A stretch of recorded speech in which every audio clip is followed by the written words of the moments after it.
Welcome to the Boys and Ivy Chicago Cubs podcast. What up, Cubs Nation? Welcome to the Boys and Ivy. I'm your host, Jason Mead, alongside my best friend in the world, Mr. Parker Park Chop Mead. Hey, everybody, the Cubs make the playoffs, baby! For the first time, he's going to get to watch them Cubbies. But yeah, finally, we're in the playoffs. Since 2020, the shortened COVID season, that really didn't count. So yeah, the Dodgers, that really didn't count. But anyway, we want to know the bobblehead of the day. Park, who is the bobblehead of the day? Bobblehead of the day is none other than Ian Happ. Mr. Consistent Ian Happ getting back to his form.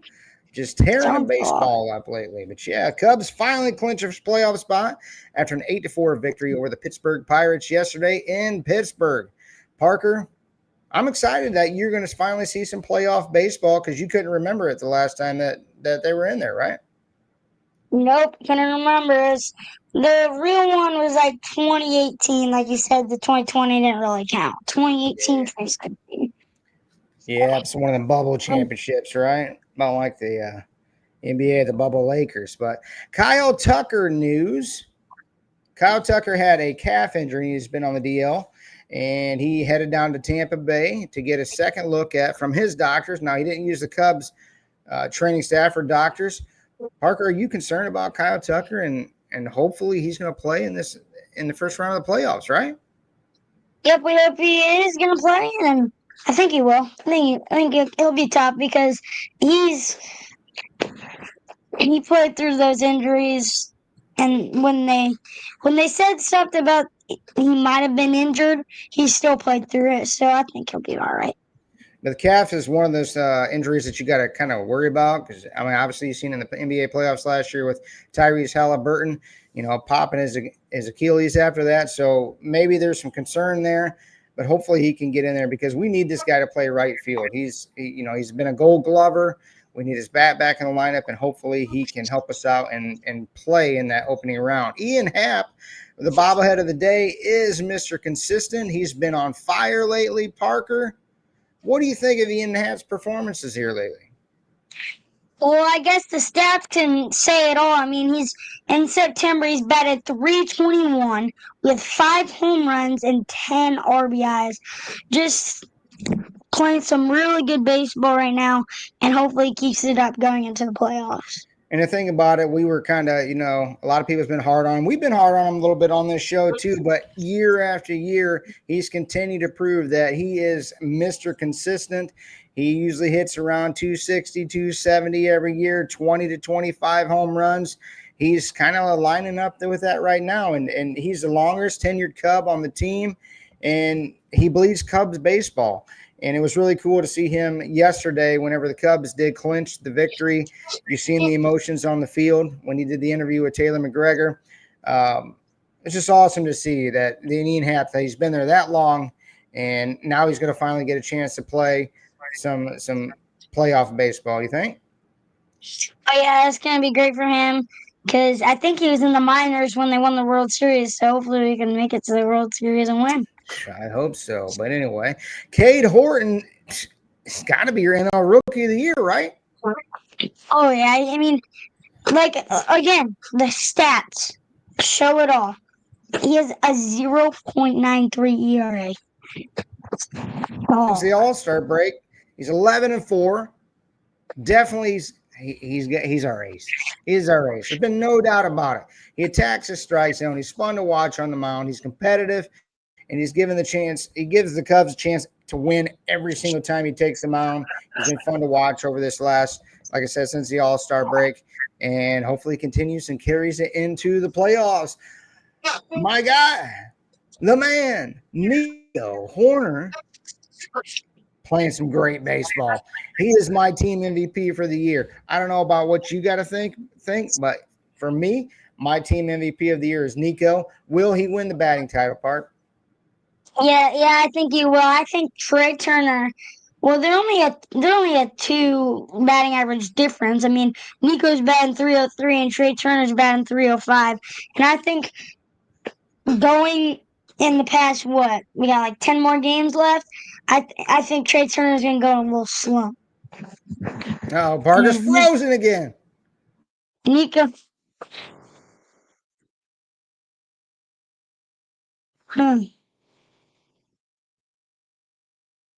Zoom. There, we back. We're back. It's like Michael Jordan. We back. But yeah, Nico Horner, I hope he wins the batting title. A lot of people say, oh, 305, a batting title. Man, how many guys in the league are consistently hitting 300 in the past 5 years? Yes, it's not 80s, 90s baseball from what we're used to with the Tony Gwynn, those kind of guys back in the day. But hey, it is what it is. Nico Horner's been on fire. He's hitting 303 with Trey Turner being right now. I think Trey Turner's injured, so I don't think his stats aren't going to move much. But we got 10 games to go. I think Nico can do it, but he has been tattooing the ball. He's been hitting a hard hit contact rate off the bat. He's been insane, and he's just been clutch all year. Good RBI guy for us, and he plays absolute dog defense. He's going to win a Gold Glove. Parker, Nico's my MVP of the year. Who's yours? If we're going off of second half, besides Cade Horton, I would go Matt Shaw. But all year long, Nico. I mean, it's kind of the guy. I figured you'd go with your boy because in the first, he proved himself in the beginning of the year. He did, but in the first half, he was unreal. He was an MVP candidate. But man, usually Pete does no wrong. I figured we'd go Pete. He's got $29. He's got $29. He's got over 30 stolen bases. Spark, are you taking Pete? I'm trying to talk you into taking your boy. Well, the problem is he doesn't hit for average. He's one of those home run hitters. But so who is your MVP? Nico. Oh my God! You finally agree with your dad for once. But anyway, Matthew Boyd concerns. Park. Matthew Boyd has been struggling of late. He's been our ace for the whole year. You know, the same kind of thing with Pete. You know, the first half he was tearing it up, but down the stretch here, it's getting a little dicey. What do you think? Are you at all concerned about Matthew Boyd? I'm concerned, but I'm not concerned. I think he would do fine in the playoffs because last year with the Guardians that he did make it. So I think he already has a little bit of experience. And the thing that sucks is in his last 5 starts, he's 1-3 with a 6.50 ERA and 19 earned runs. And that is not good for our pitching staff because that's concerning to me. Right now, our second best pitcher. Oh my God. He's going frozen. There, we're back. We're back again. We just had to take a short commercial break there. 2 black screens, 2 wheels of death going on. But yeah, I'm really concerned about Matthew Boyd. Not only that, because he's always done a good job at not walking guys, and he's been walking a ton lately. Not only that, but he's been getting hit hard. And yeah, like you said, what'd you say? He's 1-3? 1-3 in the last 5 starts? 19 runs and 5. I don't know. The only thing that can protect him with that is that Wrigley Field postseason weather. Maybe he'll be okay there. But who gets the ball in game 1? What is 3 games? What is your rotation for the 3 games? Who you take? Who you giving the ball to game 1? You're probably not going to agree with me. But Boyd, like I said, I think he's going to do good in the playoffs. And then we're going to win that game with Boyd. And then we're going to pitch Cade. And then we're going to win. And we're going to sweep the Dodgers or the Padres. Okay. Me, I'm going with the hot hand. You got to go with who's hot. And who is hot is no other than Cade Horton. He's been the hottest pitcher in baseball. Just dominating. Now, I get what you're saying. I get what you're saying with the experience. And do you throw a rookie out there in game 1 in the biggest game that we've had in Cubs baseball since 2020? I agree with that. but I also like to go with the hot hand. It's almost like the same thing when you're going with some bats in the lineup. If like even your team, like if there's some guys swinging it well, I'm going to put them more up in the lineup. If you're struggling a bit, I'm going to put you down. I think you got to go with the hot hand. But I appreciate your. Maybe you're just an old school type of cat. But at the same time, I do agree with you too, because if Boyd loses, and then you're going to put all that pressure on a rookie to win, because if you lose, you're out. So if Boyd loses, I'm not pitching Cade. That's just my opinion. I would probably pitch Shota, but that's just my opinion. Oh, we'll agree to Don't put a disagree rookie. this Don't time. We'll don't agree put to a disagree. rookie. Why Don't put not? a rookie in a Hey, big year hey, in a big listen. game. You have been all year long. You've been saying the young guys, the young guys, the young guys, right? Now you're reeling it back in. Reeling it back in, bub. So what is it? What is it? You with the young cats or you with the old dogs, the old goats? I'm with the young cats. I'm an old goat, but I'm going with the young dogs. And I figured you would too. But it's okay. We got opinions on this show. Cubs locker room celebration yesterday. Them guys were partying like rock stars in there. What are they? It was awesome to see that you had some veterans in there. You had some young guys in there. They were feeling the sting of the champagne in their eyes. What'd you think of the locker room celebration yesterday? That was pretty cool, huh? Yeah, that was crazy. I've never seen that like live before or anything like that. I've seen like Kobe and Jordan, but I've never really seen that. I mean, Dansby, I absolutely doused when he was having that interview with Taylor. I think Taylor had more champagne on her than the players. She might have, but man, they're having a great time, and like a lot of the guys said, hopefully that's more to come. They're getting used to it, and you feel the sting of the champagne. But you had some root beers on ice, right? Yep.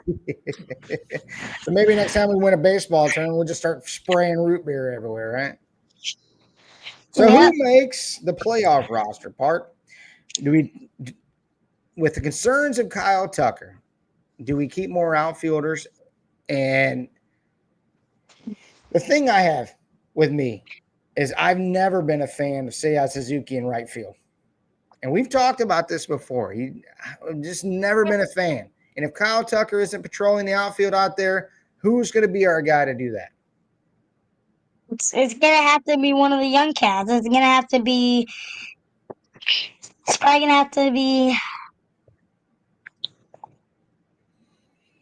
Who do we keep? Who do we keep on it? Willie, probably Willie, because Willie plays good defense and he can play everywhere in the outfield and he can play shortstop. So it's second base. He can play everywhere. He's a super utility player. We definitely need him on the roster, but he doesn't hit very well. I figured he'd hit a lot better than that. Now, DH, I'm sorry, but it's got to be Moises. Moises has to make this team. He's shown that he can hit anything in there. He had a laser of a home run yesterday in Pittsburgh. He's hit 2 home runs. He's hitting over 300, and he might be one of the best bats on the team in the whole organization. Do you agree? Does Moises make the team? Oh, yeah, I'd put him on this team. He's one of your young cats. And then I'm going back to the young cats, and I'm starting him in the first game. So okay, so then, do you feel safe with Seiya still in the lineup playing right field, or do you go with Willie? Seiya.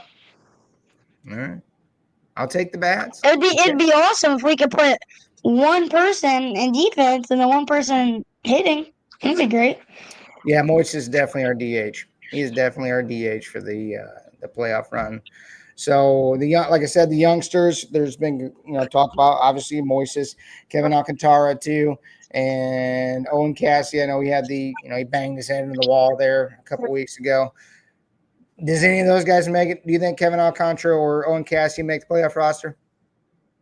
I don't think Kevin will, but I do think Owen will. I just think Kevin has it. I mean, same thing with Owen, but Owen, even though Kevin hasn't had a lot of games, I just still don't think he's proved himself enough, but we still have 10 more games left to see how he does. But with Owen, we've already seen a little bit how he's been, and I would probably take him over Kevin right now. Like we got 10 games left, and we got a comfortable game, 5-game lead on the Padres here. I don't think we toy around too much with the Reds coming up here. I think today we'll probably put out a bunk lineup. I think I might be batting like 7th, 8th, or 9th or something like that in that lineup today. But I just hope we don't lay down against the Reds, because the Reds, if they come out, say they win 3 out of 4 and the Padres go on, I don't want to lose that home field advantage at all. So hopefully we keep the foot on the gas pedal. So our first round opponent is either going to be the Padres or the Dodgers. Right now, the Dodgers have a 2-game lead on the Padres. Do you think the Dodgers hold on and win that division, or do you think the Padres come in there and take that from the Dyers? Padres. You think they're going to win the division? I would rather play the Dodgers in the playoffs. Are you serious? Are you my kid? Are you mine? Yeah, I am. Okay. You want to play the World Series champion Think about Dodgers? it. Yeah, you listen to me, kid. You listen to me, or I'll ground you for a month. Okay? You want to play the World Series champion Dodgers. I think they've been laying low in the weeds for the past 2 months, and they're going to come out swinging the bats. They're going to have the best pitching in the world, Shohei Ohtani. I mean, you'd really rather face that lineup than the Padres lineup? Who worries you on the Padres? Mando and Machado. Good seas. He don't hit. Is he batting? Oh, he's pitching. So their pitchers are what? Michael King, Dylan Cease, and Yu Darvish. That's pretty good too. I don't know. Well, maybe if we play Clayton Kershaw in the first game, right? He never wins in the playoffs. But I don't know. I want because the Padres, like think of last year, they had that good lead on the Dodgers to go to the World Series, and then they just made a simple mistake, and then the Dodgers came back and won. And you want to face them guys? Good night. I don't want to face any of them. I just wish we could face the Pirates, but we can't. No, I wish we could play the A's or something. A's? You want to play the A's? They're better than the Pirates. But home field advantage is key, Park. Like I said, we got to keep our foot on the gas pedal. We cannot lose that home field advantage, because to have a playoff game in Wrigley Field, it's going to be electric. Do you think? Oh yeah, I want to go too. That'd be fun. It's a good thing you got your birthday money, because man, holy cow! No, I don't know. We'll look at the tickets. We'll see what we can find. I don't know. But yeah, do you think the Cubs will make a deep run, Park? Because I do. I said it from the beginning of the year. So remember when the Diamondbacks ended up making it? They cut hot from like the next 20 games. They cut hot and they stayed hot. So hopefully that's what the Cubs do. Yeah, I don't know. We'll see what happens. Our win total ticker, Parker, when we did our show with Sam Ober and Matt Cozy from the Locked On Cubs guys, you said 91 wins. I said 92, and the Cubs are currently 88-64 with 10 games remaining left. Are we gonna reach our goal? I think they're gonna go over. You think you're gonna hit 94? You're gonna go 94. So we got the Reds. We should probably split that one. And who we got next week? We got the Cardinals. I know we got the Cardinals to finish it out, but why can't I think of the? I don't know. Anyway. But yeah, I think we'll get to 94. That's a good number. It's the Braves, is it? It's not the Braves because we already played them twice. Hold on, I'll look it up. Look it up. Maybe the Good night. We got to get it right here. Good night. Let's see. We play. Oh, the Mets. We could bust. Hey, if we go out and sweep both of these series against the Reds and the Mets, we'd knock them both out. We knock them both out of the playoff hunt. You believe that? So hey, we'll see what happens with that. Cubs got a home series against the Mets, and they finish off against them dirty old Redbirds in the final series of the year. But we do got to talk about this, Parker. Good night. I'm so sick and tired of it. I'm done watching them already. But, hey, we're both in the loser's lounge.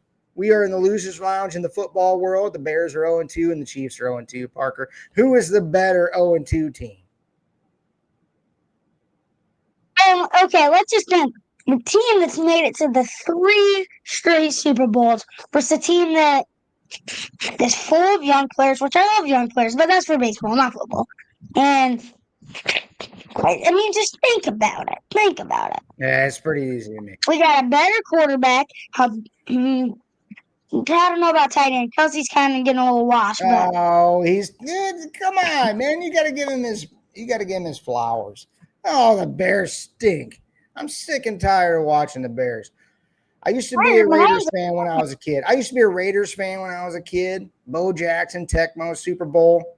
I'm sick and tired of watching the Bears. All these years I've been rooting for them. You get excited about the season, and they go out there and they lay down like they do. They blew that first game to get absolutely annihilated the second game. So maybe I should. Maybe I should go back to being a Raiders fan. That way I can root against you and your Kansas City Chiefs. That's what I should do. Are you all ready for the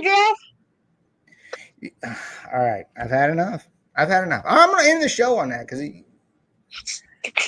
got to dog me out like that. You got to dog me out. Patrick Mahomes is cooking. Yeah. I'm ready for the draft. Yeah, whatever. Anyway, we want to thank you for tuning in to today's show. Comment below on who do you think should get the ball in game 1. Don't listen to Parker. Listen to me. Make sure you pick Cade Horton. But if you do pick Parker, then good for you too. But comment that below. Like I said, like and subscribe to our videos. You can follow us on Spotify, Apple Podcasts, any podcasts out there that you listen to. We want to thank you for tuning in to today's show. We've had a great time here today. Parker, break it down. Let's get out of here, bud. We got baseball practice today. This is Boys and Ivy. Yeah. Go Bears. Thank you for watching the Boys and Ivy Cubs podcast. And like always, go Cubs, go!